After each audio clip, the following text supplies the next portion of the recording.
সম্মানিত সচেতন মহল, আসসালামু আলাইকুম।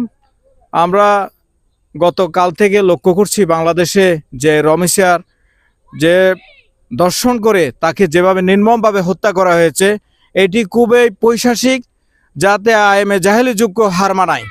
এই যে ব্যক্তি সোহেল যেই হোক, সে কেউ বলছে সে জামাত করে, সে বিএনপি করে, যেটাই করুক, সে অপরাধী, মারাত্মক সে অপরাধ করেছে।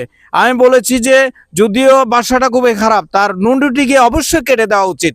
যে ইসলামিক কানুন যদি আমরা সিরিয়াতে দেখেছি যে দর্শনের অপরাধে সেই ব্যক্তিকে প্রকাশ্যে তাকে হত্যা করা হয়েছে, আমরাও চাই বাংলাদেশ সরকার কেন পারে না যে ইতিপূর্ব দর্শনের শিকার হয়েছিল আমাদের ছোট শিশুদেরকে কেন দর্শন হবে? এটা একমাত্র অপরাধ হচ্ছে আসলে অপসংস্কৃতির সয়লাভ। অপসংস্কৃতির কারণে আমাদের যুব সমাজ ধ্বংস হয়ে যাচ্ছে। অপসংস্কৃতিকে ঠিক করতে হবে এবং রমিসার মতো যারা এ ধরনের রমিসাকে হত্যা করেছে তাদেরকে ফাঁসির কাস্টে ঝুলাতে হবে।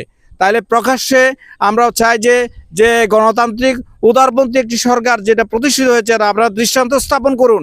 আপনারা এই সোহেলকে যে অবশ্যই শাস্তি প্রয়োগ করুন, যে শাস্তির মাধ্যমে আপনারা প্রমাণ করে দিন যে রমিসাকে যারা দর্শন করেছে এই ধরনের দর্শনের শাস্তি এই হওয়া উচিত।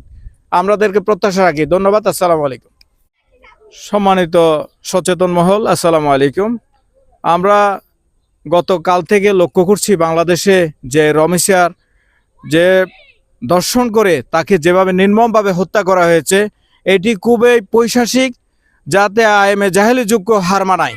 এই যে ব্যক্তি সোহেল যেই হোক, সে কেউ বলছে সে জামাত করে, সে বিএনপি করে, যেটাই করুক, সে অপরাধী, মারাত্মক সে অপরাধ করেছে।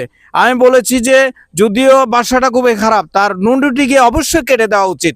যে ইসলামিক কানুন যদি আমরা সিরিয়াতে দেখেছি যে দর্শনের অপরাধে সেই ব্যক্তিকে প্রকাশ্যে তাকে হত্যা করা হয়েছে, আমরাও চাই বাংলাদেশ সরকার কেন পারে না যে ইতিপূর্ব দর্শনের শিকার হয়েছিল আমাদের ছোট শিশুদেরকে কেন দর্শন হবে?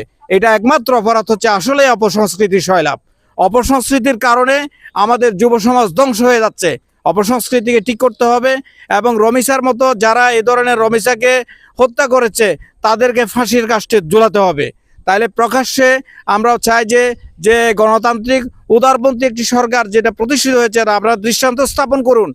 আপনারা এই সোহেলকে যে অবশ্যই শাস্তি প্রয়োগ করুন, যে শাস্তির মাধ্যমে আপনারা প্রমাণ করে দিন যে রমিসাকে যারা দর্শন করেছে এই ধরনের দর্শনের শাস্তি এই হওয়া উচিত। আমাদেরকে প্রত্যাশা রাখি। ধন্যবাদ। আসসালামু আলাইকুম।